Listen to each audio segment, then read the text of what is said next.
So FYI, this is being recorded. If you jump into the live session with me on my site, you can do that real quick.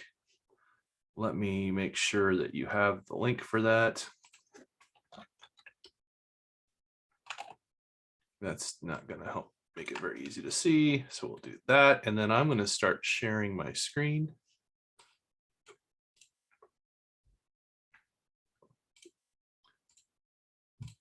There's the link for the live session right there. It's just trainingmajorguidance-solutions.com, live class, and then introduction to ARM and Bicep and creation of Bicep assets. And that's actually a register link. You do have to register. It's a very free registration, and then you're in the class with me. So hopefully, if you're not watching it live, you'll get a chance to watch this back, and you can give me some feedback on pace and just overall content and what you think about how this went. I would love to hear from you. Also, in case you're wondering, you heard me say something about the Microsoft Learn Rooms. What the heck that is? Let me just tell you real quick that Microsoft is doing some really awesome stuff where you can join a learning expert room. So let me get you going here with that. So the Microsoft Learn directory, let me do this as well. I'm going to hide this bookmarks bar. So learning rooms directory is techcommunity.com, or techcommunity.microsoft.com, and then a bunch of junk behind it. T5 custom page ID learn. So if you just go to Google and type in Microsoft Learn Expert Room, you can find us in here on the learning room directory. On the learning room directory, let me drop that here as well. The learning room directory gives you a chance to join in and take part in conversations, much like a forum, much like a thread, and be able to quickly and easily do that. So I am struggling at the moment to get the right screen up. There it is. Okay. So as you can see, there are quite a few really awesome people here that are doing some cool stuff, depending on, a couple of other foreign languages as well. So we got a couple of Portuguese, we got some Hindi, some Punjabi, so we got Arabic.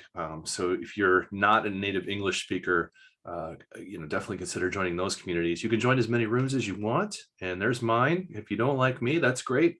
It's not great, but it's not ideal. But if you decide you want to go with someone else, you got Rodrigo doing DevOps stuff. This one over here is actually Microsoft people. So this is actually Microsoft employees, and they're doing some stuff on the actual AZ 700, 104, 305. And I know a lot of you are really interested in that 104, probably the 305 as well for your company stuff. There's 800 and 801 for the Windows Server admin stuff, AZ 500, which is security. So, and AZ 700, which is networking. So if you're into that kind of space, system admin, basically, Windows and Azure system admins, you might join this room because that's Microsoft people doing some stuff for you. So you can see there are, here's Kazim, out of Africa, doing some really cool stuff. And I actually had a chance to talk with him last year, and that was really fun. I met Armando and a couple other guys out at Microsoft for the MVP Summit. They're great people. Dwayne, of course, a really good friend of mine. Security guy. If you want security, I can't recommend anybody more than Dwayne. You see, there's just a number of different people on here. Obviously, Julian Sharp, it's just like some big names that you've probably heard. Clearly, and this directory keeps growing. There's Tiago, of course. Tiago's kind of a big deal too, right? So if you don't like me, join his room because he's going to do a lot of Azure stuff for you too. So anyway, I recommend joining one of those rooms. Join us and come join the conversations. You'll get joined into the basic rooms here. So just kind of an overview real quick. You'll join with Microsoft Teams, and you may wonder, well, why didn't I do this on Teams? Well, I can stream my stuff from my own stuff better than with the Teams environment right now. And I wanted to do this on LinkedIn. I've been recommended by some other people that are streaming that LinkedIn is the place to stream to right now, just because you get more views. So I'm going to try that and see how it goes. And I'm not necessarily caring about views, more I'm caring about people actually knowing there's content to watch, rather than just talking to the wall and hoping somebody finds it. Maybe it'll get exposed on LinkedIn a little better. And I could try YouTube too if this doesn't work. So let me know what you think. If you think I should try it on YouTube or LinkedIn, or which one you think is better. But you see, these are my rooms, so you can join the room and you can get help from me. So obviously I was talking about the bicep stuff. So I'm just going to post in here real quick that I am currently live. Hope you can join me. Watch the recording. Right. So, I mean, that's the kind of interaction we get, we're going to be, doing some cool stuff here. So I have some channels for all things fundamental. So that's our fundamentals, AZ900, AI 900, different things like that. We have the Azure DevOps Roundtable, which is this one's kind of going under. And then I'm actually going to be starting a series on getting started with programming here, where I'll be doing some more streaming for that, for introduction to C#, kind of basic level. That really goes along well with the thing that I found is brings me the most joy in my life, which is actually training people to make a career change into cloud application development. So just real quick, if you're in the military and you are, not sure what you're going to do when you leave the military, I can't recommend more that you look into the Microsoft Software and Systems Academy. So Microsoft, it's MSSA, Microsoft Software and Systems Academy, MSSA. And out there, what you can find is a skill bridge program. If you're in the military, you know what that means. But ultimately, it's a transition program, which allows you to transition out and get a 17-week boot camp. And you go through 4 days with a trainer like myself, 1 day with professional work with Microsoft. And it is full time. And it is very, very technically demanding. But the experience at the end of it is you get a chance to interview with Microsoft and potential other partners and transition out of the military into a career in cloud application development. So look for the Microsoft Military Affairs team on LinkedIn. They are constantly posting information about how to get registered, how to sign up, how to do things here. So I'm just going to drop that in here as well, in case anybody's super interested in that, especially if you're in any branch of the military, or if you've even been actively in the military in the past and are now currently a civilian, but were honorably discharged. You could potentially still be eligible for a program like this. So just keep that in mind as well. All right, so we're about 15 minutes in. I said I was going to be maybe about this late. We had some really cool stuff going on tonight, and it just ran a little long with my family. So that's why I was, we got 4 young kids, so we got a lot of stuff going on there. Yeah, so again, this is unscripted, so you may see a few things I wouldn't ordinarily show, like accidentally showed an email there. Hopefully nothing important on there. And yeah, we'll try not to do that again. But here we go. So we're going to talk about infrastructure tonight, and ultimately with ARM. Now, let me tell you why I'm doing this.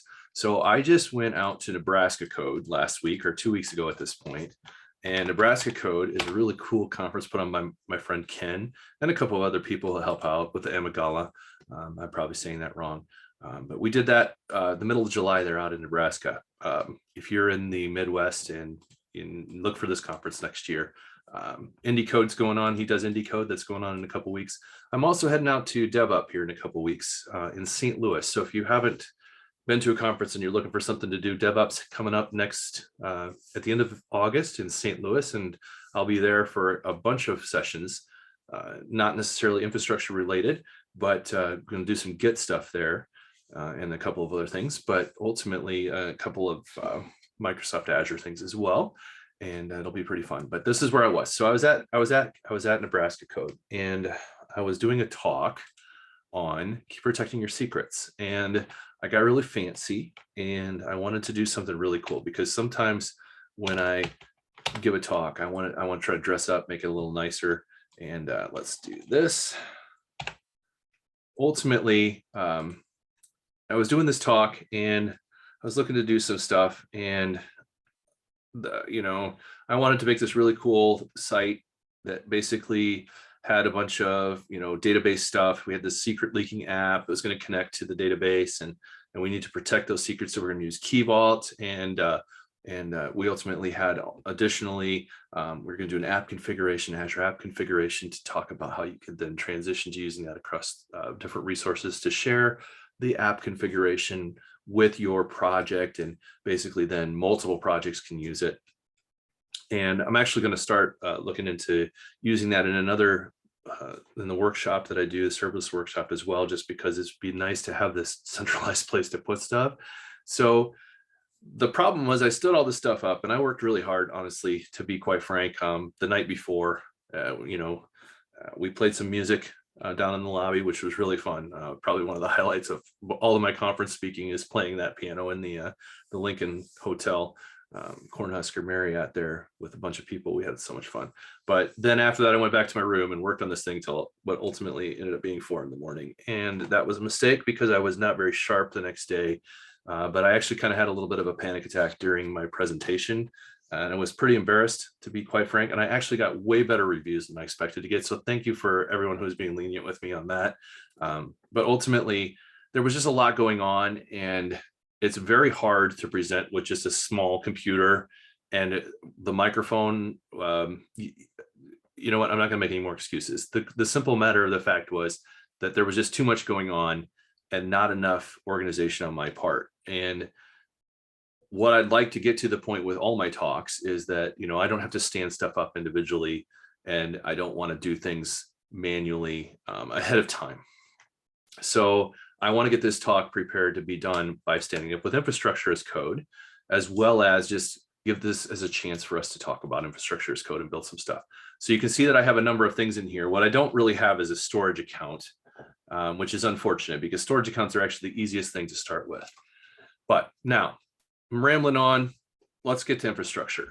So we're going to try to build some infrastructure as code. And we've never done any infrastructure as code before, but the order came down, or you've been promoted to the architect role or a lead role, and your job is now to make it so that you will be able to stand up resources in an environment and then translate that into the production environment and not have to worry about, did I forget to configure something? Did I miss this setting? Did I do something that's not even costly, right? Maybe I stood up the wrong version of a database. Instead of costing $5 a month, it's costing $4,000 a month, right? And that's not out of the realm of possibility based on how you configure things. So you got to be really careful, and you want to make sure that you don't have to think about that stuff when you're under fire. What happens when you get a call at 7 a.m.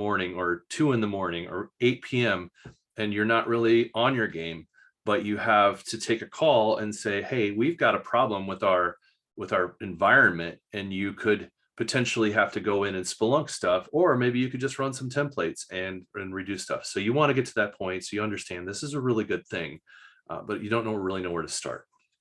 So real quick, there are a bunch of different paths you can take. ARM templates are the Azure Resource Manager templates, and those are what we could use to do any of our environments as we stand things up with JSON. So that was the only way to do stuff a few years ago within Azure, within the Azure ecosystem.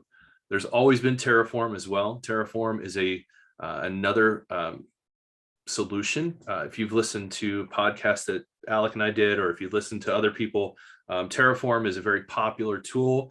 There's some feeling that it is cloud agnostic, meaning that I can use Terraform in Amazon and in Microsoft.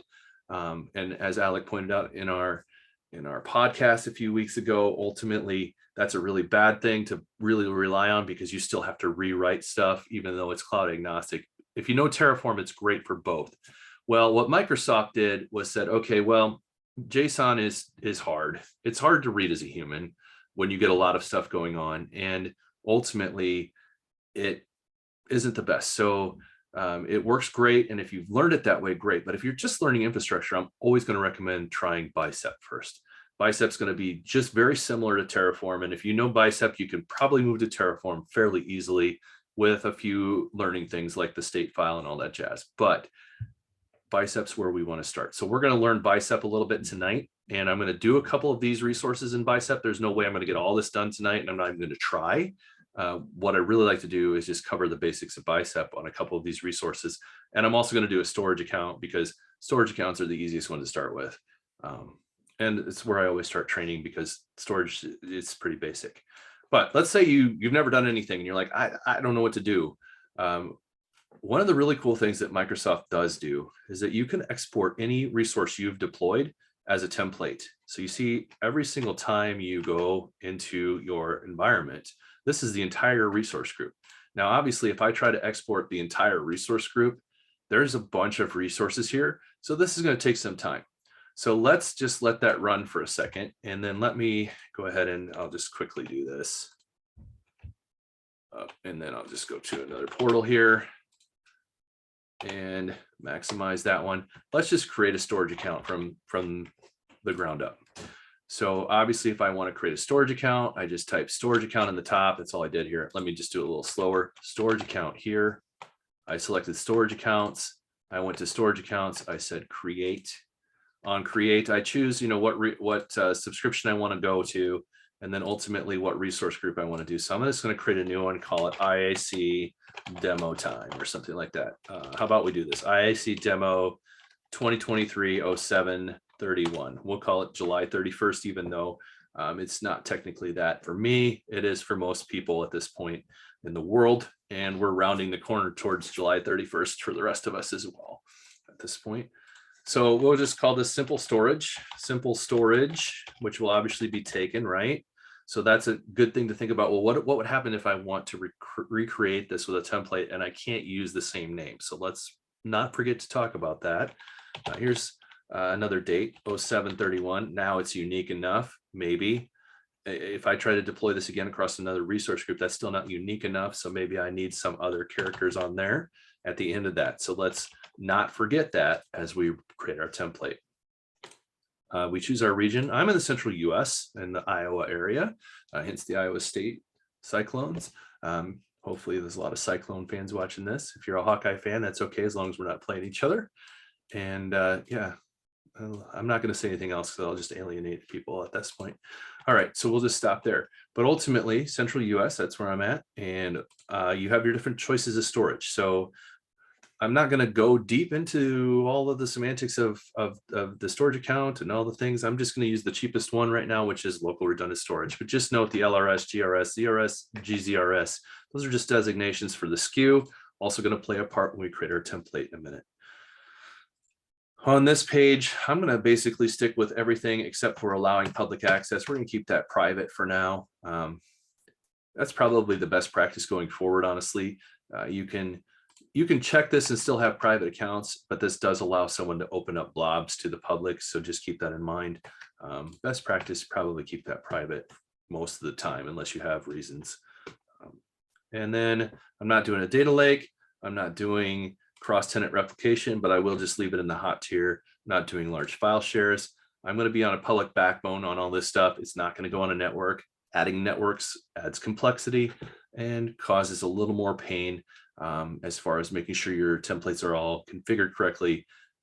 Really good idea to do that as practice run at some point if you've never done it, just to get the idea of, oh, there's an order and a hierarchy. Things need to be created in order. It's not going to work.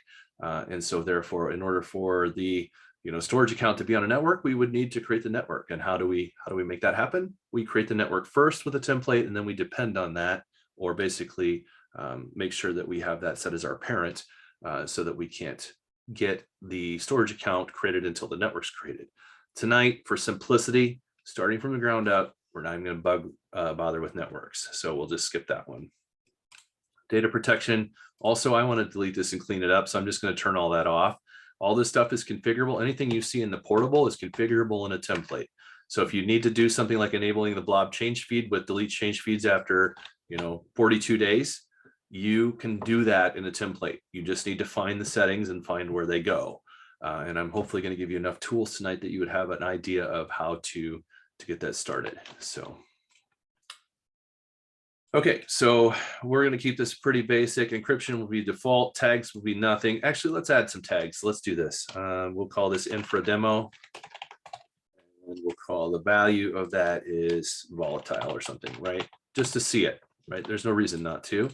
And so you see that it's created or validating, and now we'll create it. So yay, I've created a storage account. But next time I want to create the same storage, I have to go through that whole exact process once again.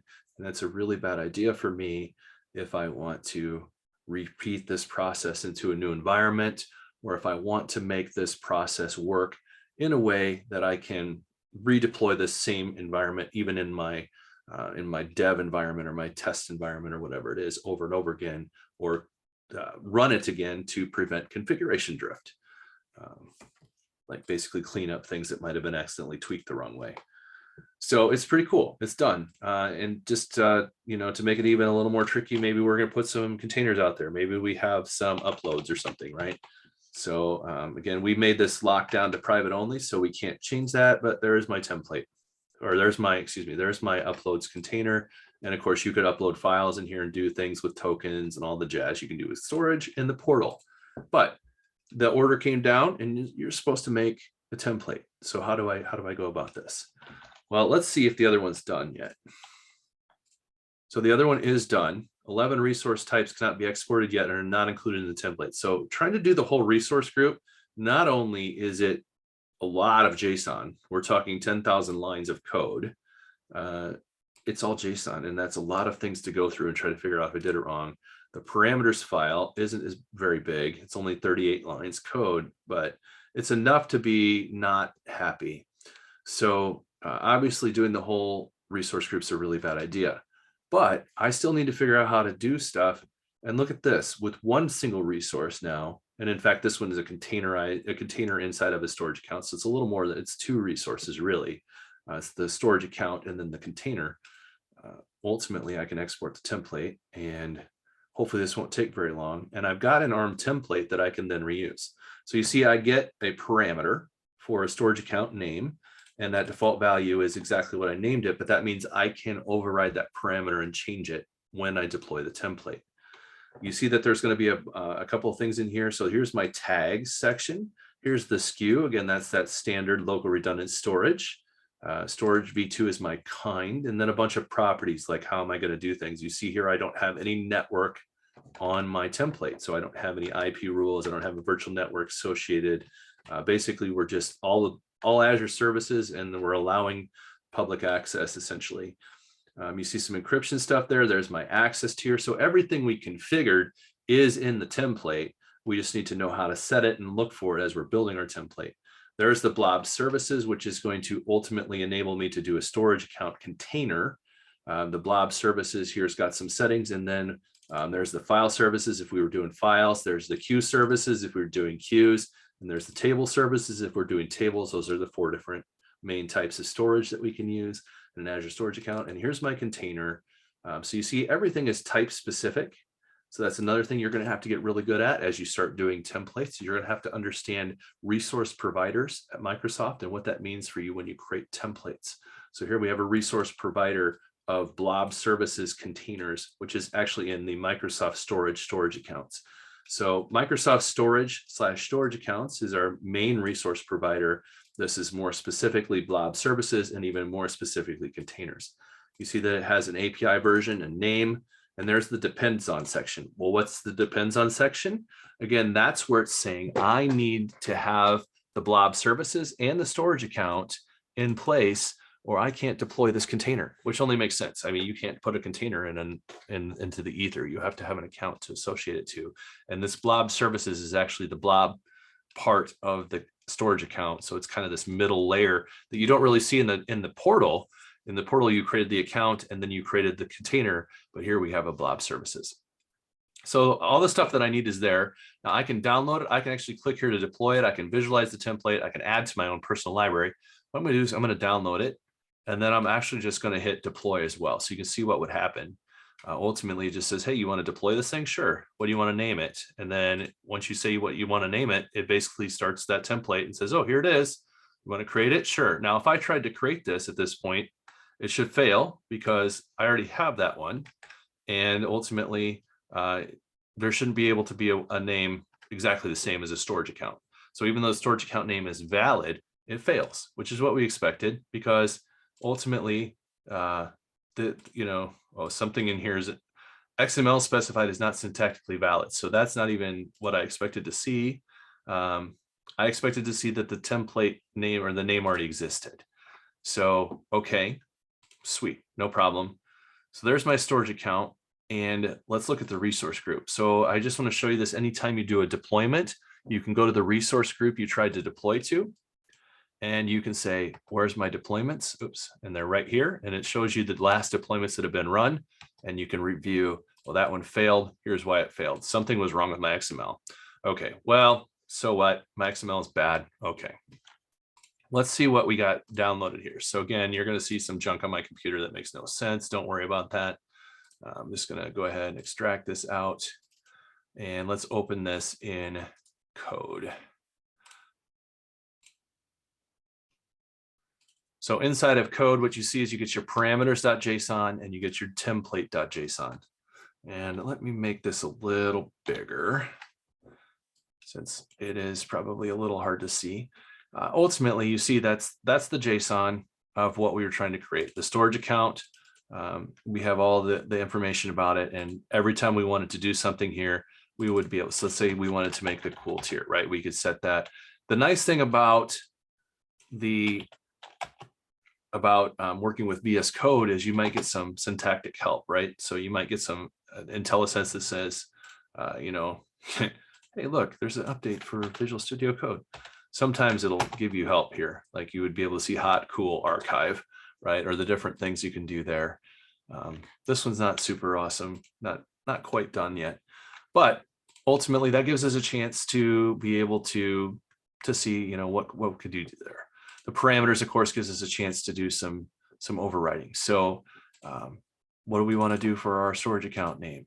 And right now the value is null, but if we change this to, you know, simple storage 2023-07-31, that would try to pass that value in to the parameter here. And so ultimately you see that's actually what we put as a default value on the template itself. So if we don't include the parameters file at all, the parameter is still here. So real quick high level, since this is, I'm treating this a little bit as an introduction, the parameters file here is going to be, the JSON file is, you know, going to have the parameters, the variables, the resources, and then ultimately down at the bottom, you might have some outputs or some variables or some functions or something that you can do down there. Parameters is what's passed in, variables are what I work with locally. So what I might do here is take this value that you have as your default value, and I might create a new variable, and I might call the variable something like the actual name. And then the value of that might be a function on that. So this is really great with all the new AI tools, helping us find this thing, unique string on resource group.id. What is that? Well, every resource group that I can do, I have the ability to get an ID off of that. So each resource group, I can then get a unique string, which is a string of characters, much similar to something like some GUID or hash or something where it's going to be unique based on that resource group. So as long as I don't deploy this template twice in the same resource group, this would actually create a name that is unique based on the storage account name. Now, there's some other things I need to consider here, that this is going to probably be longer than 24 characters. So I would need to do something to make that longer, or make that between 3 and 24 characters. But you see what I can do then is I can change the template here and just put the actual name variable in. Oops, I forget. I'm still in JSON. So instead of parameters here, I'm going to do variables, and the name is the actual name. So I basically just took in whatever you sent me with this and appended to it some unique string. Now, clearly, 24 characters, we are going to be pretty close, right? What's that, like 16, 18 characters? And then if it's 8 characters or less, maybe it would work, but otherwise it's going to be too long. Well, this is great. This should get us started. And if I want to run this template, again, I can pass in something different here. Let's do, it's a parameter storage or something like that, right? So different name. Okay, well, how do I actually deploy this thing? Well, I need to do this in the portal. In the, I can upload these templates, so I can save it here and I can upload it in the portal, or I can go to the portal Cloud Shell and I can execute against my subscription there, or I can run it locally. So if I was to go to the portal, I would literally just go here and look for deploy a template, deploy a custom template. And I would basically say, here's my custom template. I'm going to build my own template. I'm going to upload my file, which is in my downloads at this point, and it's actually going to be this one, right? So there's my template, and there you see I have my variables set based on whatever, and here's my parameters and my default storage name. There's that unique string. So I could do this, I could try to save this, I could try to run this, and as long as the template was correct to start with, I would be able to create it. Up here you see is also another, this is the Cloud Shell. So if I go to the Cloud Shell here, I can run a shell within the terminal. Now you can do this in Bash or PowerShell. So I prefer Bash typically, especially if I'm only running AZCLI commands, but if you like PowerShell, you're clearly able to use that. And you can use either AZCLI or the PowerShell commands to create deployments. So here we go. I'm in my subscription, and maybe I just want to go ahead and set a variable for the resource group. So I would say my resource group is equal to, and I of course forgot what resource group I'm in at this point, even though it's only been 5 minutes. I can't even remember what I called the thing, right? It was called like simple or IAC demo, right? IAC demo, this one. There's my resource group. So there's my resource group. I could paste that in. Oh, yep, not that way, obviously. And I can then go ahead and location is equal to central US. And then I could upload a file here. So I could upload my template file here and my parameters file if I want. And then hopefully it's local. If I did an ls quick, you should probably see in here a template.json file. There it is. So then I could say AZ deployment group create, and I could then say the resource group name and the file name, which in this case, the -G is going to be $RG. And then the location actually didn't even matter in this case. It will just use the default. I could override it if I want to. And then the template file is going to basically be the template.json file, this local. Now, if I try to run this, hopefully that will deploy the template. It didn't, because I've again got some kind of XML or something's wrong with this template. So assuming that the template was right or something, you know, whatever is wrong with it, I fix it. That's the command I would have needed to run.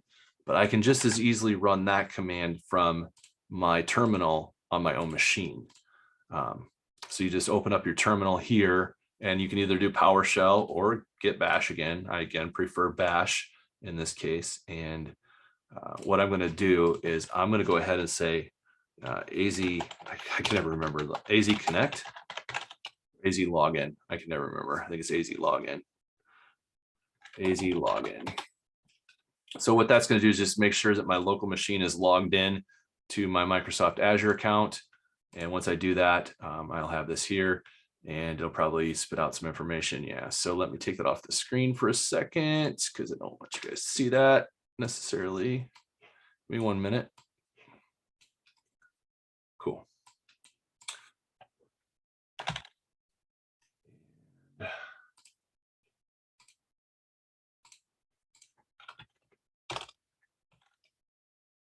So ultimately at that point, if I want to make sure I'm on the right subscription, I can look at the commands to determine what subscription I'm on, and I can show those. So like AZ subscription list, I think is there, I can't remember, subscription list or something like that. AZ account list, that's what it is.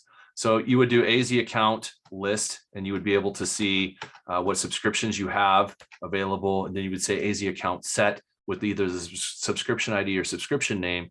And what that's going to do is guarantee that when you do your deployments, you're in the right subscription. And then once you're in the right subscription in your terminal, you could again do AZ. Well, again, I need to set my resource group variable. So RG is equal to, and I think, yeah, I copied the whole command. So apologize. I need a better clippy tool. That's one thing I keep screwing up, is that I need a clippy tool so I don't have to keep doing these things over and over again. Okay, so there's my resource group. And then once again, let me just grab this command, because again, I don't have a clippy tool set up. I'm silly. And try to run this. And we'll see if it deploys. I think we should just have the same error. Something is not defined. Microsoft Storage account simple storage is not defined in the template. So that's the command it would have worked. So clearly I have some work to do and stuff to clean that up. But let's do this. Instead of trying to use the one that was already there, which you should be able to do pretty easily, and you can actually then override and send this parameters file to it as well. Let's switch to Bicep. I like Bicep better. It's going to be a little bit easier to do, and we're going to be able to take a look at that and as a human kind of understand it a little better. So let me just go ahead and switch real quick to my C drive, and I'm going to go to code live demo, and then I'm going to make a directory for simple IAC demo and switch to that. And let's go ahead and code and open that. And that will get us to that folder. And actually, I'm going to do it this way.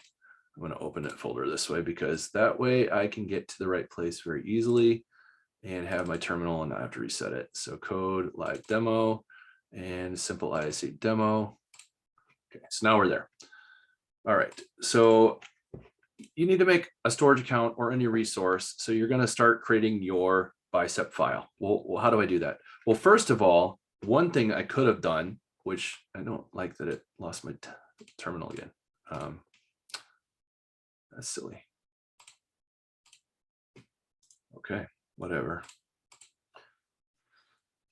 So one thing I could have done on that template was, and I should have done it when I was on the template, sorry. Let me do this again real quick. Open in Visual Studio Code. Like I said, this is unscripted, live, me hacking stuff away, right? So here it is. Okay, I could have done AZ bicep decompile dash dash. Bash has 2 dashes. So remember that, decompile. File is going to be, I think it's file, is going to be template.json. Let's see if that's the right. It might be file dash name or something. So yeah, so it tried to decompile it into Bicep right there. And you can see that it's a much cleaner resource at this point. The problem is there's a circular reference between the storage account and the actual container. And so it kind of freaked out a little bit on me and gave me a warning about that. But you can see that my resources are there. So it gets me another really good start with Bicep as well. Now I have kind of a idea of what the Bicep should look like if I'm going to try to do this thing. You see, I have my simple storage account coming in as a string, and then I have the actual name, which is the string with the unique string. And I have a really good starting point. But I also know for a fact that if I go to Microsoft Learn and I just do AZ bicep storage site learn.microsoft.com, that I can go there really quick and find a Bicep template and literally copy the code from what Microsoft already did and have a lot of stuff. Now there's a lot more there than I need. But there's also a lot more information here. I'm going to make that smaller so I can just scroll for a second. You can see all the properties and everything I could possibly do. And down here, there are even some really quick connects. So if I just want to create a standard storage account, I can go here. I can click this button. It takes me out to Azure, and I can fill in the blanks and create storage that way. And I can also use this to create my template. Again, you see there's the location, there's the storage account name. Look, it already has. Look, they've already configured it with a unique name on purpose, which is awesome. I don't see the name as part of the parameter, which is interesting. So I might actually edit that template real quick and just kind of take a look. You see there's the different storage account stuff. So this one's obviously much cleaner than mine. So again, I could download this file now, and I could take a look at that and decompile it. So I take that file, let's do that, copy that, put it into my code file. Sorry, code live demo, IAC demo.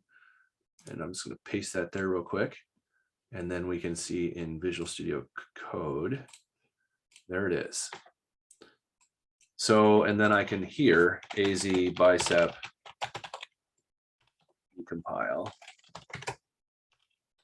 dash dash file and template.json. So the cool thing is I can go between JSON and ARM just with some PowerShell or some AZ CLI commands very easily. So that one is much more straightforward. And you see that it says, here's a description moniker, basically attribute. It says this is a storage account type selection. So I might actually change this to say, select the storage account SKU or something like that. And what you can see, unfortunately, this loading arm schema sometimes takes a while. I'm not sure what that's all about. You can see the different types that are allowed. Well, if I definitely don't want premium storage, I can just delete that from my list. If I don't want read access storage or geo redundant storage, maybe I don't want geo storage or geo zone redundant storage. So maybe my choices are going to be just standard or LRS, which is the local redundant storage, or zonal redundant storage. So probably the two cheaper options, right? And then I'll default it to the standard LRS. So you can see how your person that you're deploying could choose an optional type. If they don't say anything though, that parameter, that same parameter that's input, is going to be standard local redundant storage. The description here is the storage account location. So on your locations, unless you have reasons, you could just likely use the resource group.location, which will then default to whatever the resource group is in. If you want to, say this has to be in the East US, go for it. And there's no reason, there's nothing to stop you. It's still a parameter as well. So if you want to override the location, you can also do that. Again, the name of the storage account, this is pretty cool. They actually took the parameter and they actually did store and then a unique string. So that's why they didn't even give me a chance really maybe to upload that. But again, we had a different schema there. So let's look at taking this out for a second. Let's do a default. We called it something like simple storage 2023-07-31 or something like that, right? So then we can do the same thing here that we did in the other one. We can do a variable and we can call this actual name equals, and then we can concatenate that string with a unique string that way. So now you're passing me whatever, and you don't have any kind of clue what I'm doing inside the template, and you don't need to. We're just going to concatenate that storage account name you gave with a unique string. And honestly, I'm concerned that this total length is going to be too long. There's also a problem if it's going to be too short. So I might actually say this: at min length is 3, at max length is 24, right? So that's the storage account name default constraints. Now, the problem with this is that if you give me 3, then I have to do something to get this up to 24 if I'm going to try to make sure there's always a unique name. So likely, I might say you need to have at least 16 characters or something like that, right? So if you give me something that's 16 characters to 24 characters, and I might actually say 21. In fact, check this out. If I go too low here, it'll actually give me an error. It says the provided value is too long. So it says it's going to guarantee that I don't have a length that's longer than 17, but this is longer than 17 by default. So that's bad. So this is whose length will always be greater than or equal to 21. So the minimum I should be able to go here is 21, right? And not see an error. Okay, so that means that I now have you giving me something unique between 16 and 21 characters. And I know that the max length of a storage account should be 24 characters. So you're always going to give me something that's at least 16. If I add 8 to that, that's 24. If I add as many as I can to this, it'll still be 24, but it'll be less than 8. It'll be 3 more characters, right? So 8's the max I need. So what I can do here is, and this is a little bit of a hack, and maybe you don't want to do this, but it's a really nice way to make sure that I always have the right amount of characters and I don't get an error for this string being too short and trying to use like a substring on it. So I think it's substring, I can't remember, and do that. And then what I want is the 0, 8, right? Something like that, 24, right? So I want to make sure that this is at least 24 characters long.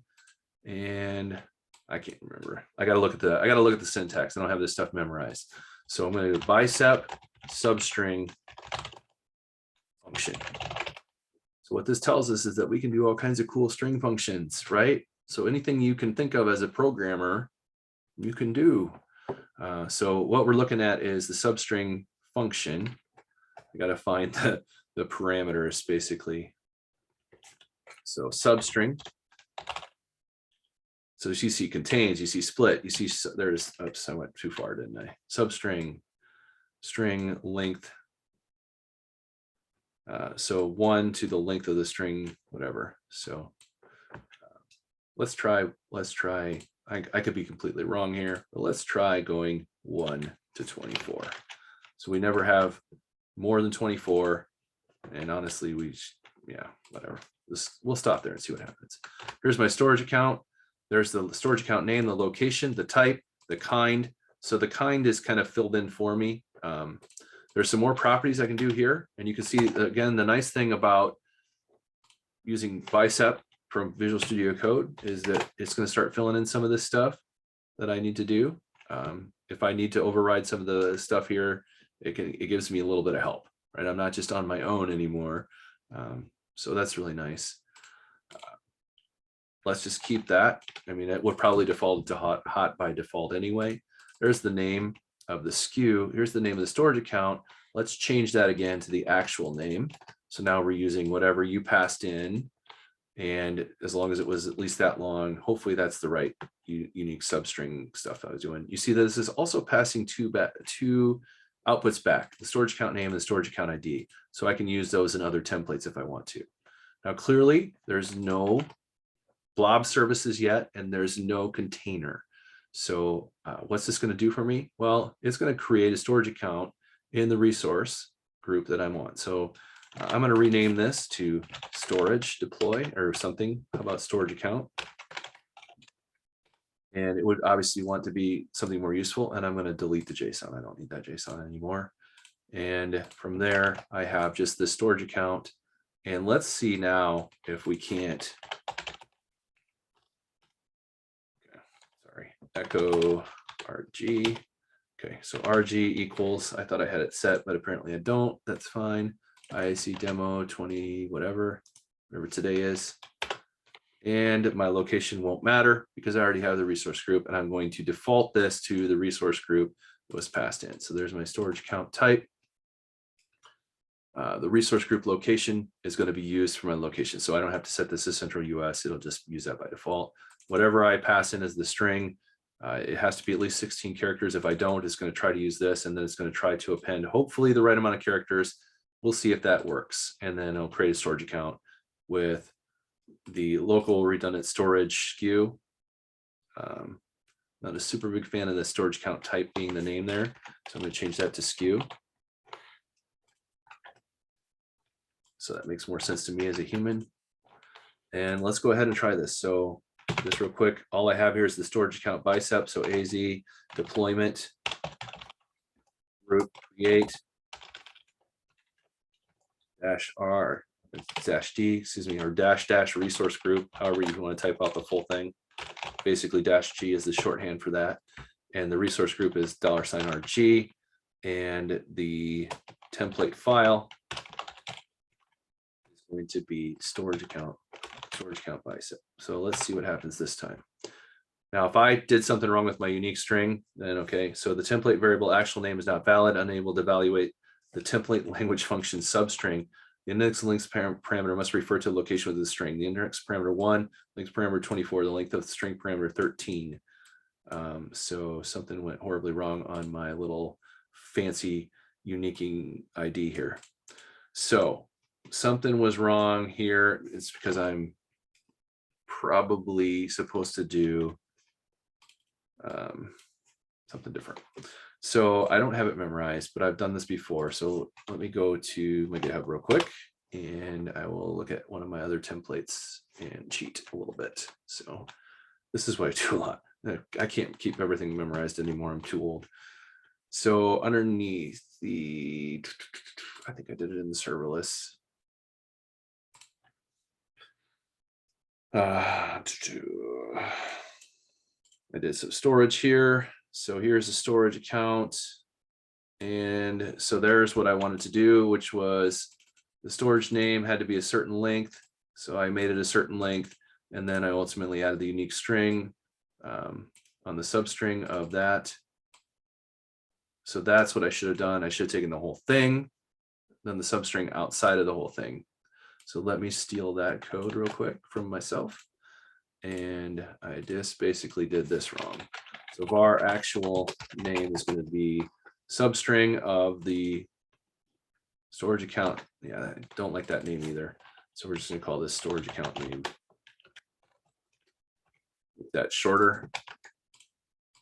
So substring of the storage account name with a unique string on the resource group with a minimum are basically from 0 to 24.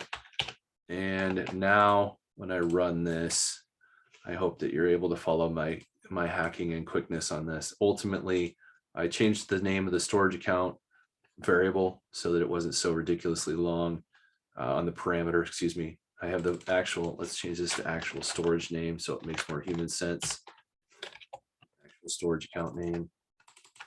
I'm using that variable here in my resource. I'm doing the Microsoft storage accounts provider, and this is the API version essentially. That was filled in for me, so I didn't have to think about it, but you can always look those up if you need to. Unique string, basically getting a unique string saying on the storage account name combined with the unique string, give me a length of 24 essentially. And that should be the right syntax. So hopefully after all of this, we'll finally have something. Nope, something's still wrong. It's going to be one of those nights, huh? Okay, so it says the output path, template bicep already. Oh, did I run the wrong command? I did. Jeez. Okay, so somehow.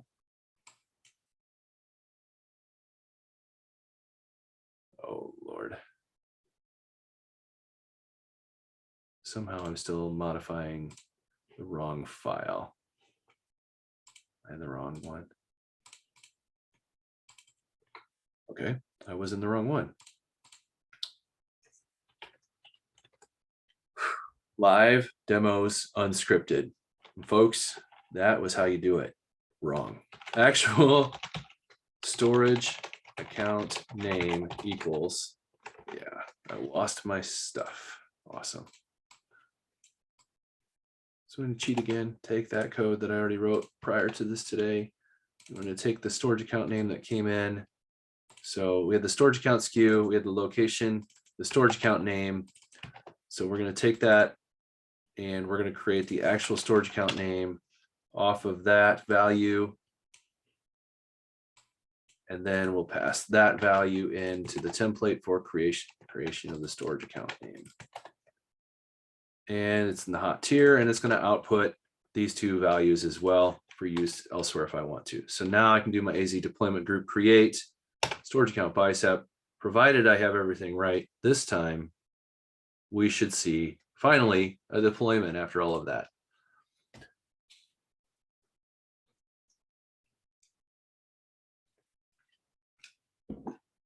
Cool. So ultimately, all we've done so far was, just as a quick recap of us deploying, we created a resource group. Inside the resource group, we showed, deploying that by hand, finding the storage account we created, going down here, exporting out the template, which you can do on any resource, downloading that. We saw that we had a couple problems. We tried to do it in the portal. We tried to do it locally. The template wasn't right for some reason. That's pretty rare, honestly. It probably should have worked. I probably missed something somewhere, but it gave me a starting point. And then I was able to compile that down from ARM JSON into Bicep.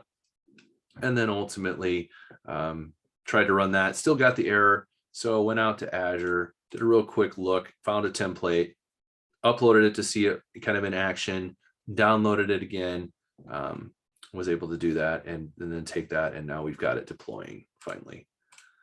But we learned in the process, I'm going to close this one because this is the wrong one, right? Make sure I want only one open going forward, so I don't do that same mistake.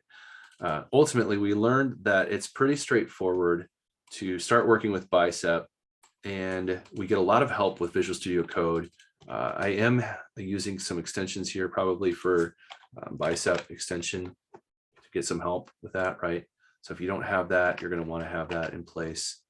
And then ultimately, we were able to deploy it by connecting to our account and running AZ group deploy. And it put that out there. And if we look now in our resource group, we should have a template of, there it is. And you see that it's simple storage 2023-0731. It appended the K and E to the end of it. So we did get a unique ID in that resource group. So even though we used the same name to the template, we were able to deploy it because it didn't conflict with the one that already existed. So if we go back to our code here and we try to run the same command, this time it should fail. Well, actually it won't fail because we're in the same resource group and we already have it out there. All it's going to do is modify basically any of the resource that matches. So that brings up a couple of points about templates.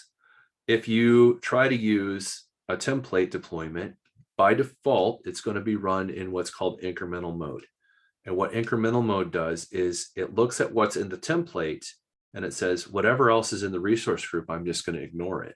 But if it's defined in the template, I'm going to make sure it matches. So had we gone out to the storage account prior to me running that and changed something like added or changed the tier, right? Instead of being local redundant, maybe we actually set this to global or something, right? I don't think you can do that after you've deployed a storage account. I think you have to set this at the front. Maybe you can scale it or change it, but if you can't, that doesn't make sense. But when you would, if something was changeable as you deploy it, then the template's going to say, oh, your template doesn't define this. So it's going to change that and get your configuration drift to go back to what it was. But it only looks at, in an incremental mode, it only looks at what's in the template. So for example, we had this account created. Let's just see what happens if we run it again with a container. Let's see if it actually destroys that container. I'm as interested in knowing about this as you are. It's the container's not defined in the template. So will it wipe that container out as this deploys?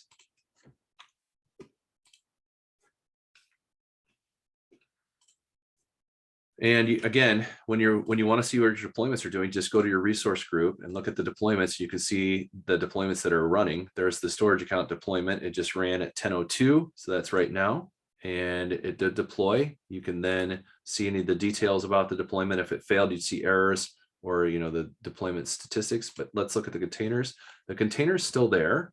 So this one, in fact, didn't even wipe out the container, which is actually pretty nice because I probably don't want my container to go away. But pretty bad if I did have like some strange person came along and added a container to my account and I was counting on it being not being defined. So you can actually do a mode called complete deployments. Now, these are extremely destructive and dangerous. So you can only do them against a resource group. You can't do them at the subscription level because it would be really, really bad if you did it at your subscription level. It would wipe out everything that's not defined in the template. So if I run this against my resource group in complete mode, it is a dangerous operation. Ultimately, if I look at my, let's make sure I was in the right one. Yep. So if I look at my different storage accounts here in my resource group itself, I have two storage accounts, simple storage and simple storage K&E. The template only defines this one, and it only defines this one without any containers. So I'm actually a little bit surprised the container didn't get wiped out, but it didn't. Well, if I run this deployment group, mode complete, I think that's the right syntax, it actually turns it to complete mode. Now, again, this is a destructive operation, so be very, very careful if you run this. It obviously didn't give me a chance to confirm, but it basically said, okay, you want to run this in complete mode. Now it's going to run against a resource group, and it should wipe out anything that's not defined in the template as far as other resources. So we should actually be deleting a storage account that we created in the portal earlier. And maybe that's not what we wanted, but that's why this runs by default in incremental mode and not in complete mode. But complete mode can be used to do some configuration drift. If somebody went out there and had created a bunch of resources and you're like, these are the only resources we wanted, you can do that. Again, 99% of the time, you're probably not going to want to run a complete mode. You see my other storage account is now gone. I just wiped it out because it wasn't defined in the template. The template's still running. Looks like it's done here. But that was a destructive action. So be very, very careful when you do that. Let's see, did it? Yeah, so for whatever reason, it decided to leave the container alone, which I'm still a little bit surprised about because if I had done other configurations, I would have expected them to be tweaked. So I'm surprised it doesn't delete the container. Anyway, so at the end of the day, we've done a little bit here with getting some templates created, not a lot, but we've seen you can use these attributes within Bicep. And now I want to do a little bit more. I'm just going to see. Yeah, it's still there. Okay, cool. So I want to do a little bit more as far as like, well, I don't want just the storage account, right? I want a storage account. I want some other things. In fact, we said what I really want is to emulate some of this other stuff. So I need a key vault. I need an app service. I need an application insights, a log analytics workspace for my app service. And so that's probably one that a lot of people want to build, honestly. Out of the gates, you might want to be deploying an app service, right? So maybe that's a good one to finish up with. I don't think we'll have much time to do the rest of these tonight, and it's really irrelevant because it's all going to work the same. You just kind of take the same approach. You just need to find the different settings for each one. So we want to create an app service, which actually has behind the scenes a app insights instance, and it also has a log analytics workspace to basically store all of my apps insights and all the other metrics and logs from this app. So these three pieces are really working together. Now let's assume for whatever reason, even though it's not part of this, we also need the storage account. Well, going back to my template, I don't want to run this command, AZ, deployment group create that file, and then run another one after that in kind of an imperative fashion. I would rather just create one template to rule them all. And so I can do that. And within Bicep, it's really easy. You just use what's called a module, and the module can then host and basically run any other code you want, typically from a file. And you see that we use these outputs. We could even leverage these in the, maybe a better solution would be to use a function app, because a function app needs a backing storage, right? So we create a storage account. We need the storage account name and ID. We want to basically output that back to the template, master template, or basically orchestrator template, and then send that into our function app. Man, I kind of like that idea more than doing an app service at this point. And honestly, a function app and an app service aren't that much different. But I said app service. I like the storage account though. So I don't know.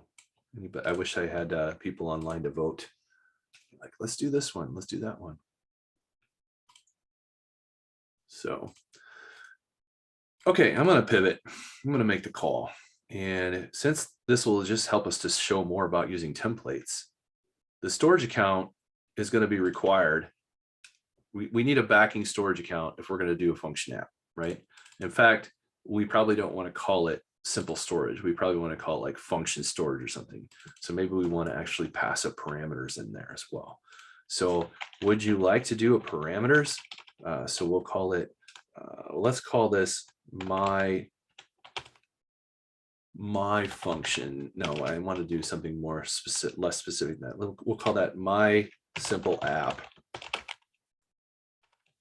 dot bicep. So this is going to be the orchestrator, and then we'll do my function app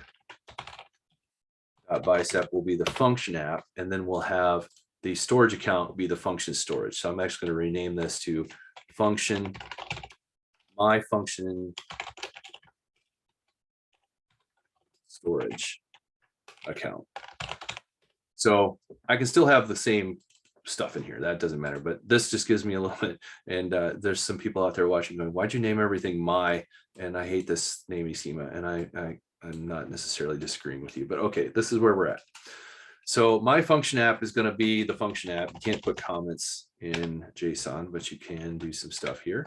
And then I have my simple app, which is going to be my deployment. Oh, and that brings up another point. I forgot to use the IntelliSense to do like ARM stuff, right? So you can do like a whole entire ARM template right here in Visual Studio Code, or basically like storage. So resource storage, and then it's like, hey, look at that. I got a resource for storage account, right?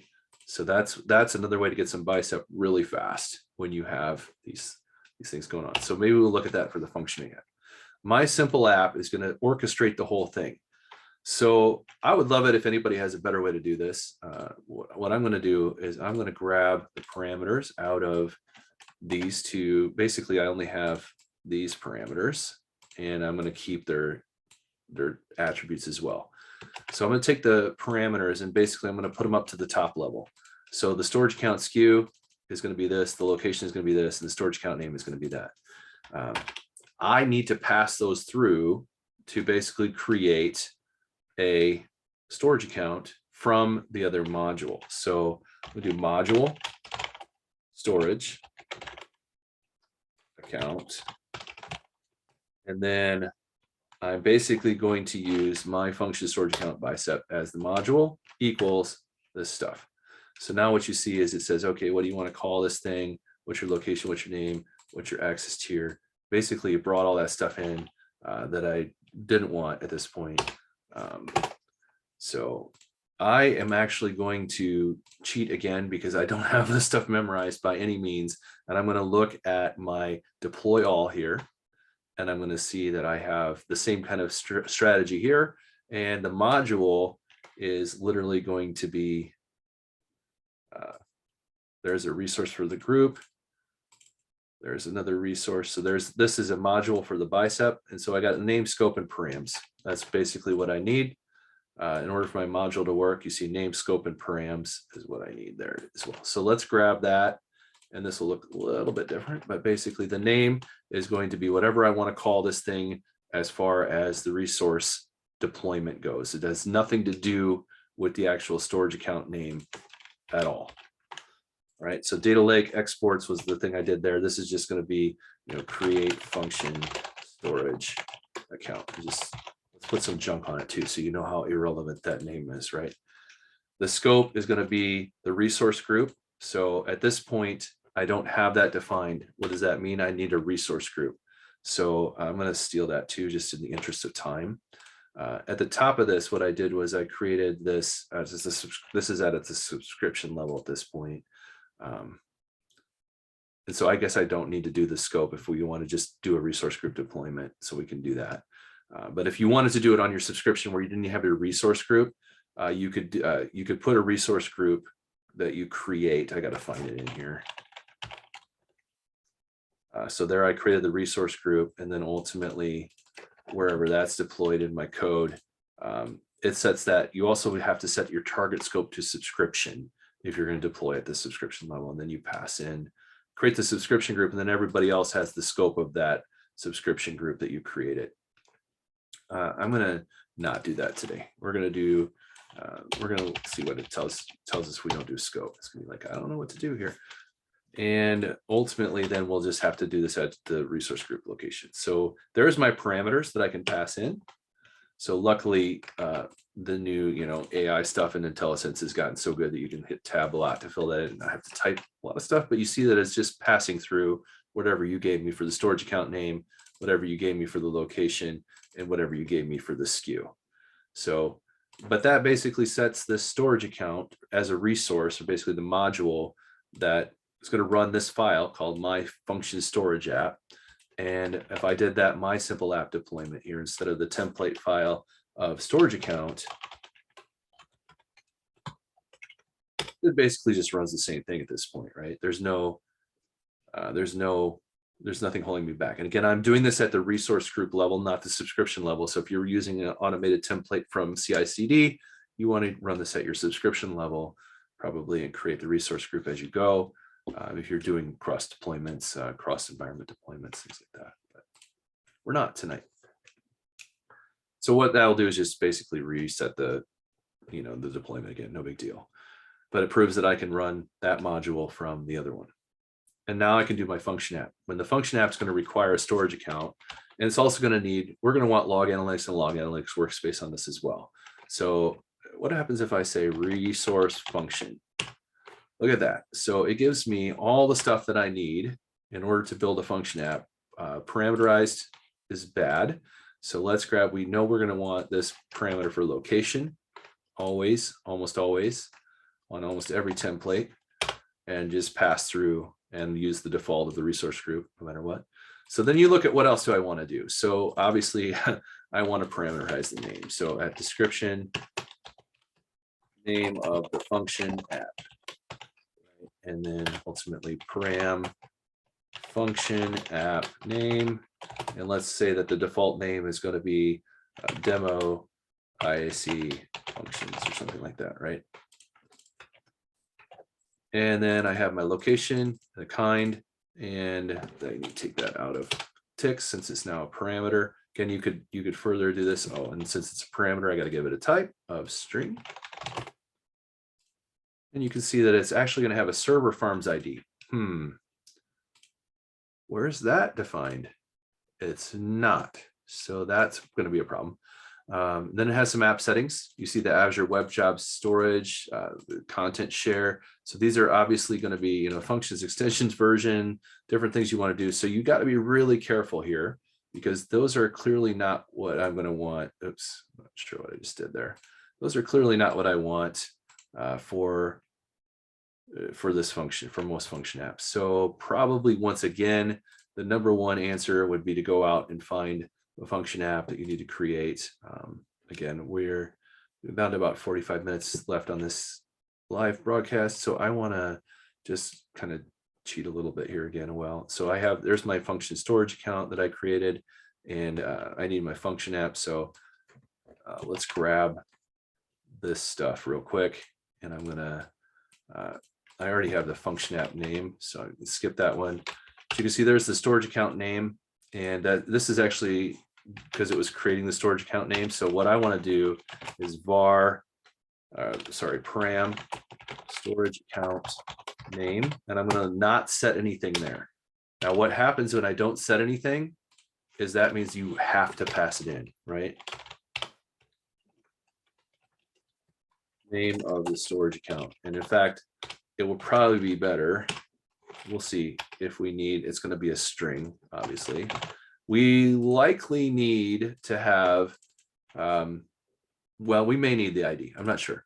So I'm going to have a hosting plan name. So I follow, like, I just want to have the, you know, ASP, whatever the function app name is going to be the name of my hosting plan. The log analytics is going to be log analytics, and the app insights is going to be app insights. And the runtime is going to be whatever I want to put as my runtime. So we'll parameterize that as well. And that will have some options available to it. So the function app runtime we create. So for this, we might have some allowed values, right? And then, sorry, the name of the, so you see that even this, like the IntelliSense is getting ridiculously good. And then ultimately the param runtime string defaulted to .NET. So you can see the options there. Now, I think it's not liking me using double quotes here. So let me fix those real quick. I'm not sure that that matters. It seems silly. Okay, and then Bicep doesn't like commas very much sometimes. So obviously, you can say whatever ones you want here. I don't want PowerShell or custom, and likely Node, Java, Python. That's gonna be up to you. If you want to allow different types, but that's pretty wide open, honestly, like giving people that much control. So I'm going to limit it to either JavaScript or .NET at this point. And if you want to do Java or .NET or Java or JavaScript or whatever, you could do that too, whatever you need to do. This one, in fact, is going to just be a .NET function. And then I have some hosting plan name and stuff. So I need to make sure that my function app first has log analytics, which lives on top of worker, on top of an log analytics, application insights, which lives on top of a log analytics and a hosting plan. So those three resources have to be in existence before my function can be created. And that's where the server farm ID will come from. And I'm, some of these different pieces here are going to be interesting. So they have the default endpoint of my storage account names, different things here, which clearly aren't going to be the right storage accounts to use. So again, I went kind of crazy and decided to just be wide open and create some stuff here. But I'm gonna, for interest of time and me making a lot of mistakes, I'm gonna grab these guys real quick. And let's just drop them in. Now, you don't have to do them in any specific order, but they do have to exist ahead of time. I need a hosting plan. So that's in the resource provider for Microsoft Web Server Farms. And again, my location is parameterized, as is my hosting plan name, the name of the function app hosting plan. So the function app hosting plan is also going to be, is it going to be consumption? Is it going to be an app service plan? How are we going to do that? So for today, let's just do the function app hosting plan as defaulted to Y1, which is the free consumption function app. If you want to parameterize that and pass in options for that, you're welcome to do that as well. There'd be some good practice if you want to try that. I'm going to take the tags out. I don't care about tags today. So we'll take that out. You see that the hosting plan then is simply going to be the name of the hosting plan in the resource group, basically in the location. And ultimately, it's going to have a SKU of Y1, which is the consumption free version of an app service. I'm going to do a log analytics workspace, the log analytics name, the location. This is per gigabyte. Retention days, I think, has to be a minimum of 30. And so I'm just going to go with what I have there. Application Insights is going to do that. It's going to be a web app in Application Insights. I'm not even sure what options we have there, so it doesn't give me help. So I would have to look that up to see more. What you can see here is that this is dependent on that log analytics workspace ID. So that's this name.id. So if I change this to LA whatever, right? If I can't put a dash there. So we'll just LA whatever. You note that this should have given me an error, and I should have had to go change this to LA whatever dot, and I'm not sure why it's not log. It's not really finding it in IntelliSense. That's surprising me, because usually it helps me out with that kind of thing.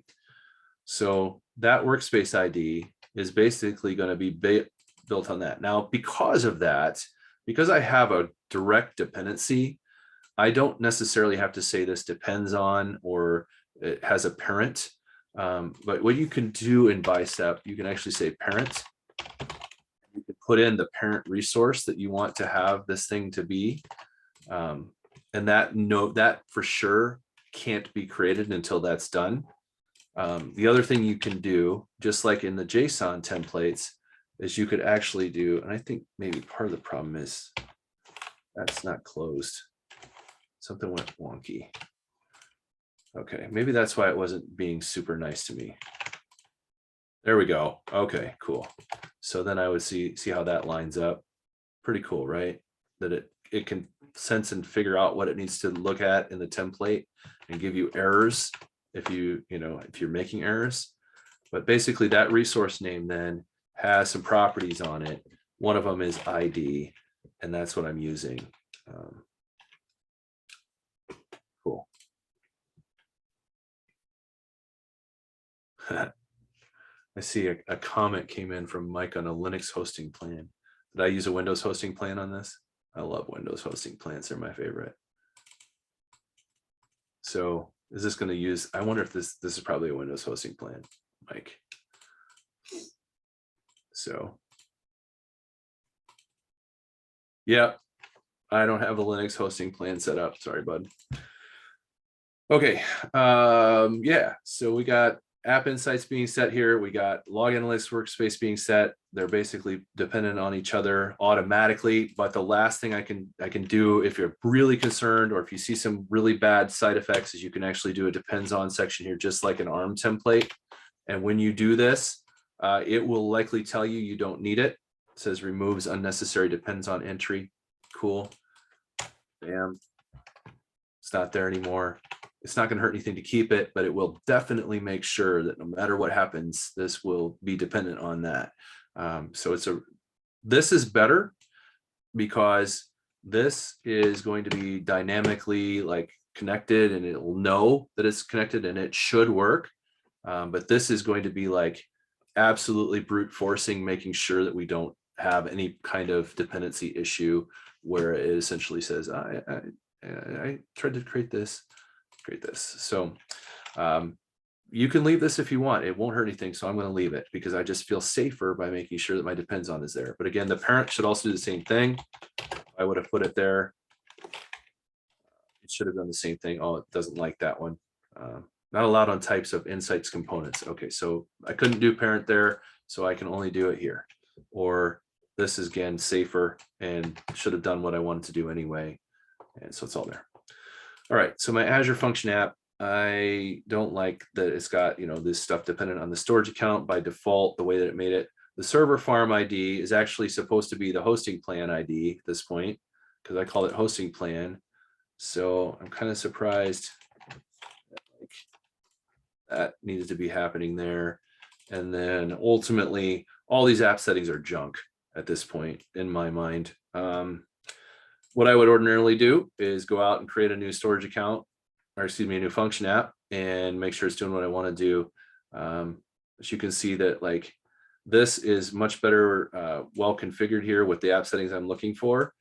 So I'm going to take these app settings and I'm just going to grab them in here. I don't want all that junk either. So let's stop there. Those are all custom settings for this service workshop that I did. You can see there's some other things you can add in HTTPS only and junk for properties as well there.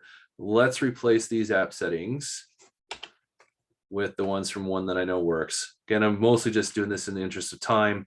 The best way to do this would literally be able to, go out, create your own storage account. Keep saying storage account. Create your own function app, and then take, the template from that and take a look at what it created. So, and then I need to change this to my storage account name that I passed in. So there's my storage account name right there. And now my backing storage for my function app will be dependent on the storage account I created in the other template. And I think I need the storage account ID for that as well. So let's grab, so if I go back to here and find out what I did for storage account over here, again, completely unscripted and just kind of hacking things together here, just show that stuff. Storage account name and storage account. So I actually created the storage account here. So it took the storage account and listed the keys out. Oh boy, that's not super fun. Okay, so since I created the storage account here, I had direct access to the resource, which would give me direct access to the keys. So I'm looking for the storage account connection string, essentially. So what I need to do is take this thing, basically, storage account list keys, key 0 value, go back to the storage account creation, and on an output parameter, this is a terrible idea, by the way, because anybody want to guess why? So there's going to have to be a better way to do this in the future, like get it from Key Vault, right? Or something else, because this is going to literally pass that string in my deployment logs. And I don't really want to do that. So, and that might not actually even be, yeah. So it's telling me output should not contain secrets, found possible secret function list keys. So this is really bad, right? Please don't do this in the real world, but I'm going to do this live tonight because why not? So my output of my storage account key can then be passed into my function app. So yeah, in the future, we create them in the same template, but we're learning tonight. We're learning how to do things. We're learning how to pass parameters around and get things. So let's parameterize the storage account key, right? And you don't have to decorate everything with a description if you don't want to. And we'll make that be passed in. And then what I'll do here is where I have that list keys, I got to change that too. Basically here. Now, I think if I had more time and wasn't doing this live, I could find a way to get to that storage account inside this template still and not have to do it this way. I'm not going to try to figure that out tonight live. So we'll share that storage account. That should give us the App Insights key. That's the function worker runtime.net function version 4. That looks a lot better. And there's our backing storage. So that should be a valid function app with log analytics, App Insights, and a hosting plan built. And then ultimately this storage account key, what's it saying? May represent a secret. It must be declared with the @secure attribute. Okay. Sweet. We'll make it secure. Now it's secure, right? Okay. Let's find out. Okay, so we have one more template module to add now. We have the storage account created ahead of time, so we're going to do a module for the function app. And we'll call this the file of my function app.bicep equals. And here again, now we have the name and the params. Parent of this one, see if it'll let me do the parent here. Should be the storage account, right? Because I'm trying to make sure that the storage account exists before the function app exists. So that may not be the best way to use a parent, but it's definitely going to work, right? It should stop us, but just in case, I'm very, very particular. Oh, look, it's not yellow. So this may not be doing what I think it's doing, but we'll leave it and see what happens. Storage account name is going to be passed in from the storage account.outputs.storage account name. So you see how it's going to know, oh, you're using the storage account and you said you wanted to output a storage account name and a storage account ID. And in the function app, you're going to pass those in. So here I need to basically find that storage account output from here, get its outputs and get the storage account name. And the SKU, that's not what we wanted. We wanted the secret, right? We had the ID and the secret actually in our template. We never used the ID though, or in the outputs. We never used the ID in the template. We only needed the key and the name. So this will be fun, right? Storage account key. Storage account key. Now, will let us do that. Oh, see, it hates the parent now. Okay, let's take the parent out. So it's still dependent on that storage account resource. This should still be kind of irrelevant, honestly. And then what other names? I had like the function app name. So let's call this demo IIC functions. And then I had runtime, and we're going to do .NET. Or maybe we'll do .NET isolated. What happens if we try to do .NET? Oh, isolated. It's not one of our allowed options, so it's blocked. I think even that is pretty cool to see, right? So now we have this master template called My Simple App. It's got two templates that's basically orchestrating the storage account creation first, and then the function app. We've seen how to do parameters. We've seen how to kind of hack all that together. Let's see what happens if we try to run this thing in our terminal. So we'll just try to run the simple bicep app and see what happens. I see Mike says, but the IntelliSense is only good when it works. Absolutely. Uh-oh. The type outputs does not contain property storage account key. Did you mean storage account ID? Did I do something wrong?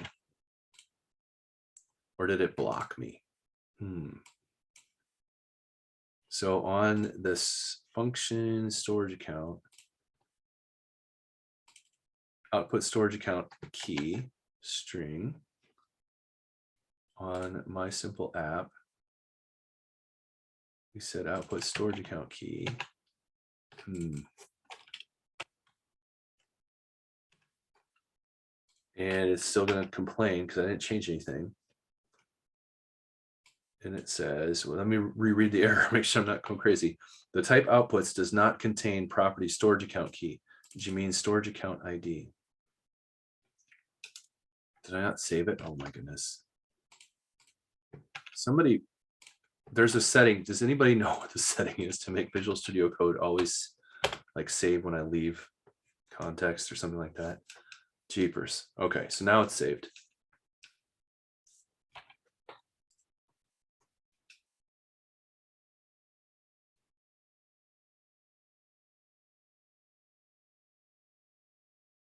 Cool.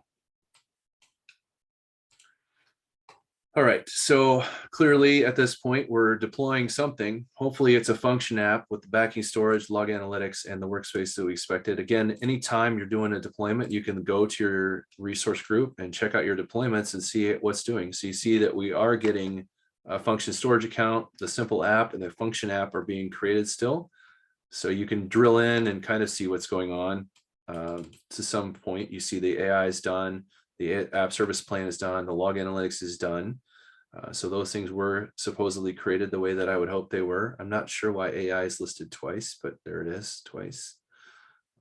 Maybe I got a little bug in my stuff, but that helps me see, you know, where things are working, where they're not working. If I get errors, I can again review this here and take a look and see, you know, what's happening behind the scenes to find out if it's got an error. Uh-oh, it has an error. Bad request. There was a conflict and the remote name could not be resolved. Simple storage.file.core.windows.net. Oh, look at that. I passed the wrong output back. Isn't that neat?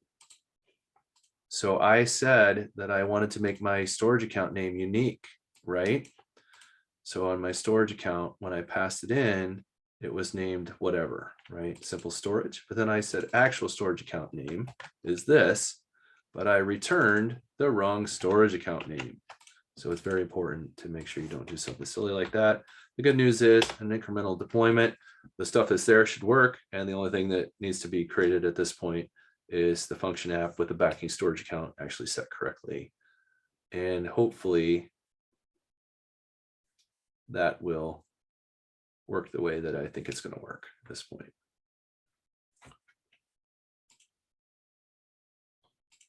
So yeah, so I should have just done storage account.name, right? It's probably a better way to do that in the long run. A little less error prone.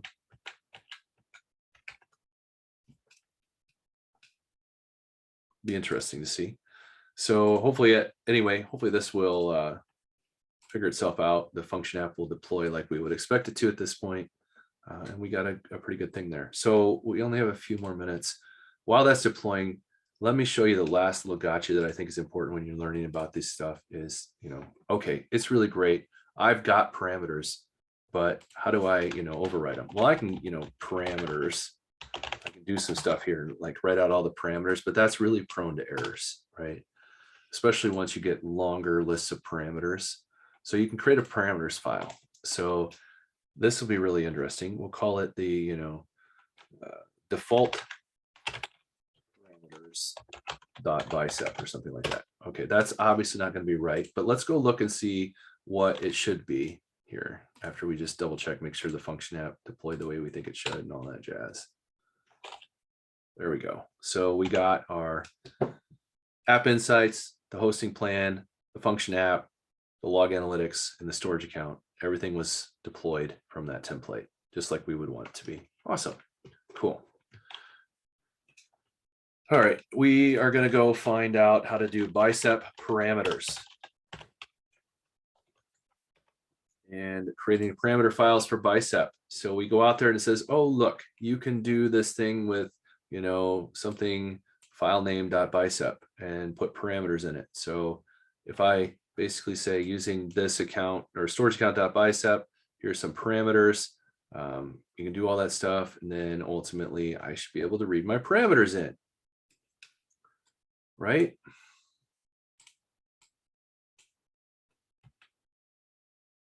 The bicep parameters file has the file extension of bicep param. Okay, so that looks like the thing I need to do. All right, let's try that. Bicep param. Now, is it 2 P's or just one? Bicep P, 2 P's. So bicep param. Okay, so I've got bicep param, and my basically my function app had params for storage account SKU, or sorry, storage account, location, storage account name.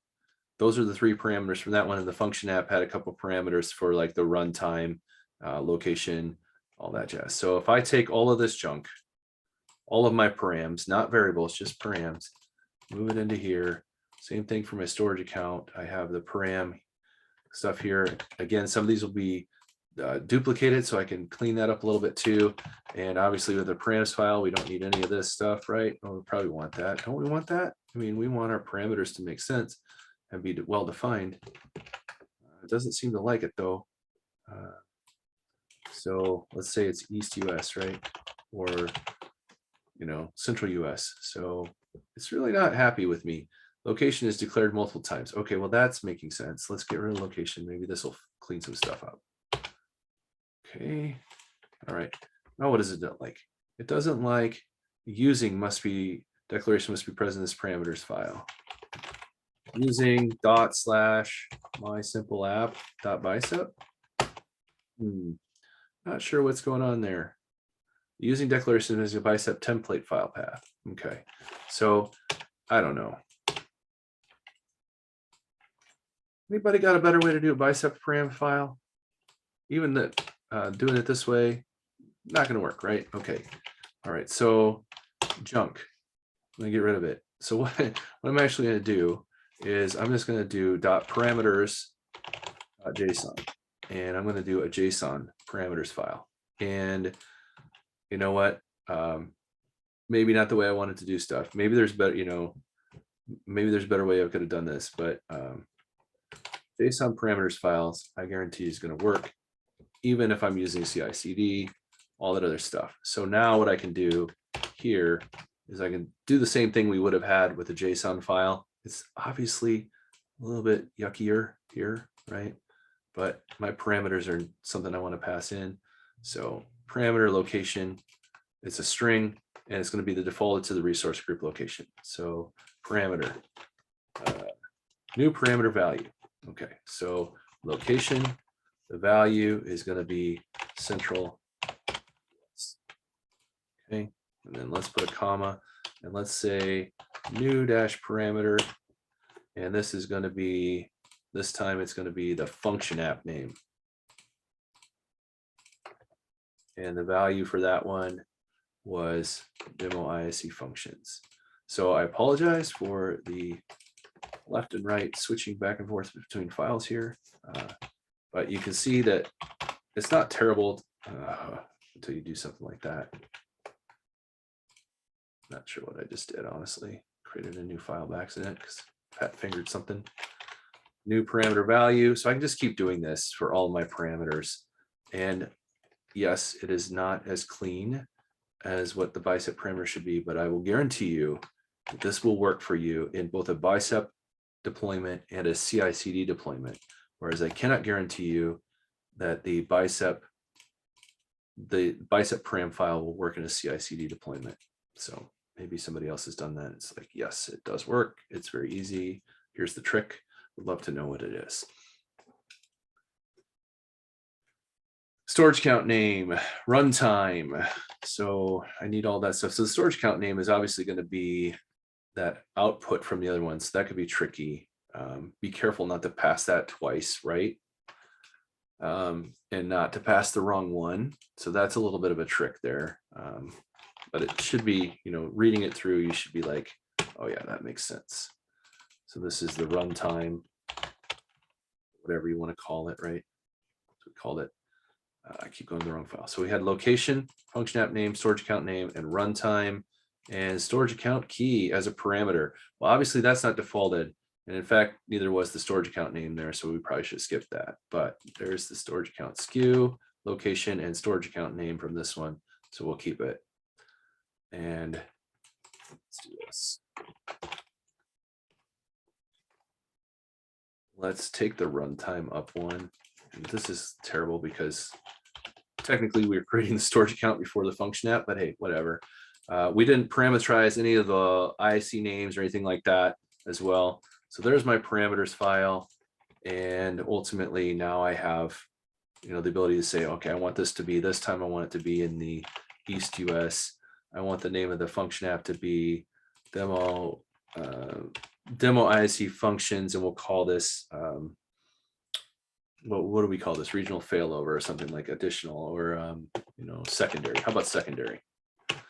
And then the runtime value will still be .NET.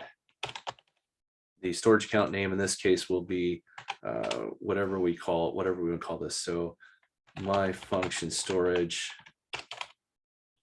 my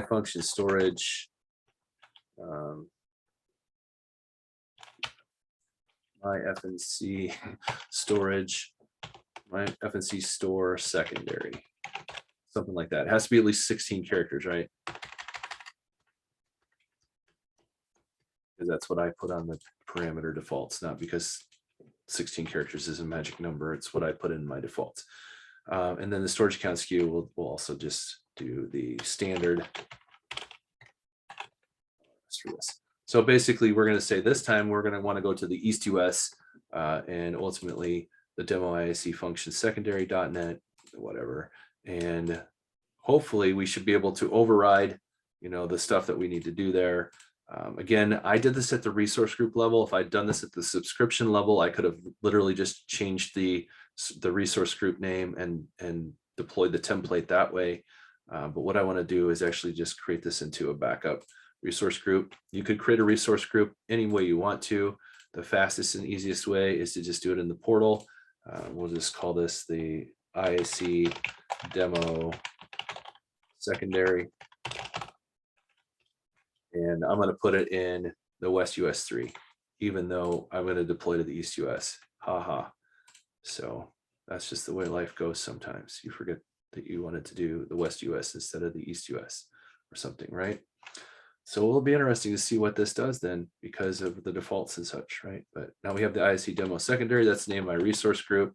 So I basically just need to go down here and change the RG variable is equal to that new resource group. And I could do, AZ group list or whatever to make sure it exists and all that stuff. Hopefully it's good. Now I have my deployment, my template file, and then I think it's parameters file. I'm not sure again, I'm not 100%. So bicep deploy with parameters file. And this is how I work a lot. So if you hate how this is going, you probably wouldn't like working with me a lot, but I don't memorize things I can look up usually. So it can cause a few pains, right? Where's the parameters file, AZ CLI? So AZ group deployment, create bicep parameters. Try that. And look for, here we go. So there's template file, and then it is going to be parameters.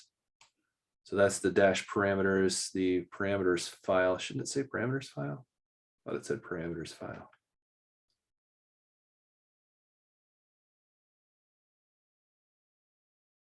Oh, I was wrong.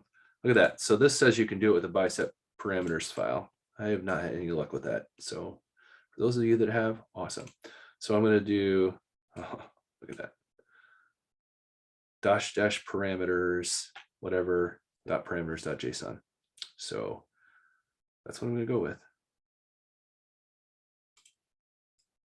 So dash parameters, and the name of the file is default parameters dot parameters. Great name, Brian. .json. All right, here we go. What's the worst could happen? It blows up. I forgot to save something again. Okay, deployment template failed. Template parameters function app name runtime and the parameters file are not valid. They're not present in the original template and can therefore be provided at deployment time. What? They're not deployed in the, they're not contained in the original. Oh, did I forget to put them here? I did. So I need a function app name and the runtime, right? Silly me. So I hard coded them, right? Okay. Bad news bears. There's the function app name and runtime off of the function app. This one, right?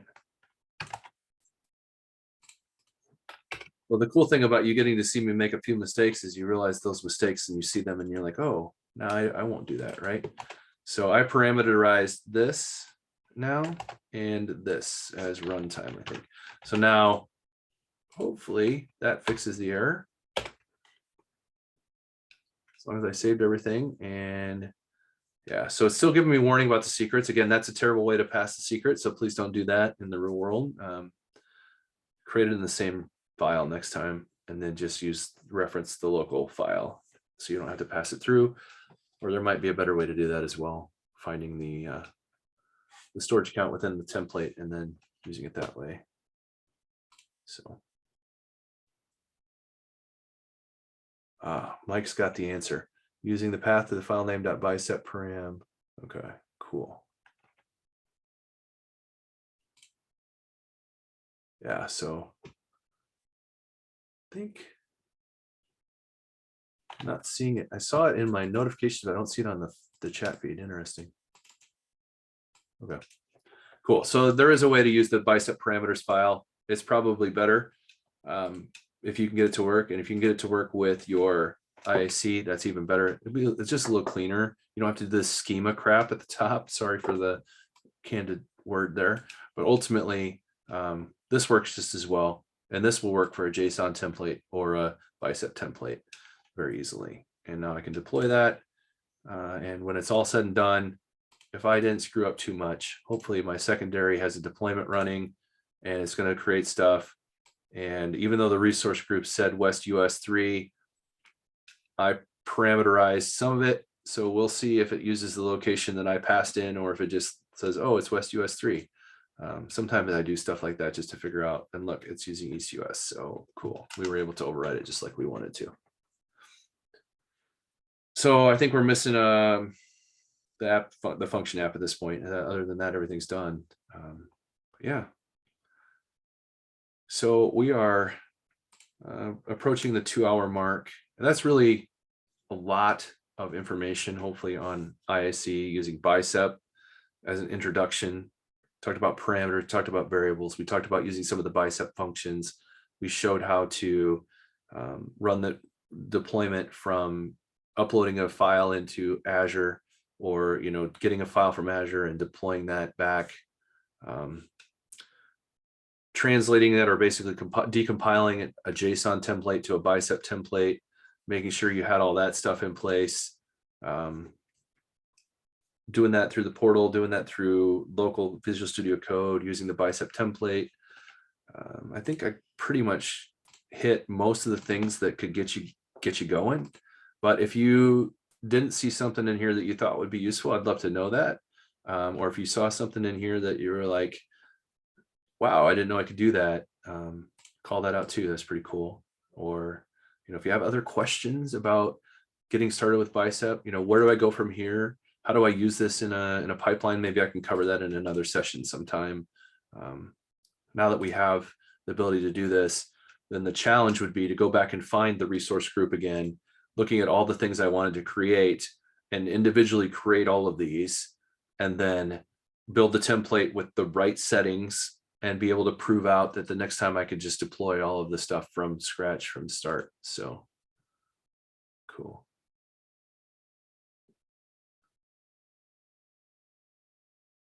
Cool. Yeah, so I think, Mike, if you're still on, do you have a LinkedIn learning course on this stuff? Like if people are watching and they wanted to watch that, if so, could you throw a link at the bottom of that? I'd be happy to promote that for you if you've got one. I think you do, if I remember right. Also, like I said, join one of our learning rooms. So if you're, looking to do an Azure cert, I would love to work with you, help you find the resources you need or whatever, answer questions you have there. And again, I'm going to be doing another session. I'm going to start some other feeds here if I can stick with it, on basic programming stuff going forward. That I had a question come in the other day on what the difference between a struct and a class is. So answering questions like that. So if you have questions like that and you're just starting out, or you're one of a former student of mine and you're still looking for some information, please don't hesitate to ask. And or even if you're not a student of mine, or you just like, you've been in marketing for your whole life and you decide you want to be a coder, let's talk. I'd love to help you get started. And I can point you to other people who would also love to help you get started. So be cool. Otherwise, I think that's going to be it for me for tonight. And I hope that this was useful, and I hope that people enjoy it and give me some good feedback so I can make it better next time. And I appreciate everybody for sticking with me. Have a great night, everyone.